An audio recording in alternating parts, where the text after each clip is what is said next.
菌感染，因而感冒，或是受到环境影响引发过敏等，都有可能产生咳嗽有痰的症状。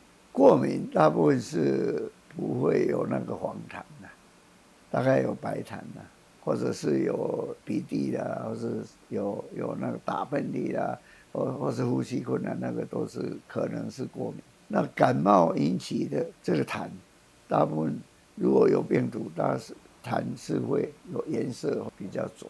很多人说医生怕治咳了哈，其实并不是怕治咳了，是比较有碰到困难的时候也有了。咳嗽，像你碰到了顽固一点的病毒，它是会比较难治好。也有人是属于过敏加上传染这个病混合着，那就要两种都治疗，因为过敏本来就很难治，因为他身体虚才会过敏，所以他产生抵抗力就比较困难，所以你一定要增强他的抵抗力，然后再治疗咳嗽。所以这个有过敏加上咳嗽的这种传染病的两种混合，这个才比较难治的。若遇到较顽固的细菌、病毒，或是合并有过敏问题，咳嗽症状通常需要较长的治疗时间才能完全改善。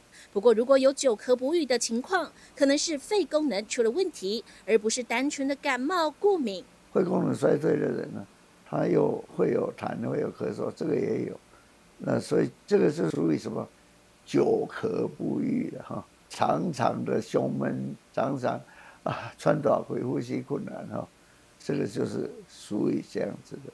那肺功能不好有一个特殊的现象啊，他走路就比较会气喘，上气接不到下气的，或者是就是他的肺活量啊、肺功能哈，那吹气也比较没有力气了。肺是会输入氧气，排二氧化碳气。那你氧气不足，你脑力就会衰退。反正这个很多病人很久也找不到医生，找不到药。因此，李生普中医师与其研究团队针对肺功能衰退、久咳不愈的问题，研发出相关药物，帮助民众改善咳嗽、胸闷等症状。比方说，你有肺气肿啊、呼吸困难啊、中气不顺啊，或者是你的肺机能衰退哈，这个是有帮助。你心肺功能都有帮助。你如果胸闷啊这些，或者是你晚上有呼吸中止症啊，或者晚上睡觉会打哼啊哈，这个都会有帮助。这个是对肺活量、肺功能有帮助的药。除了治疗以外，医师提醒也要注意饮食、运动、环境、空气污染等。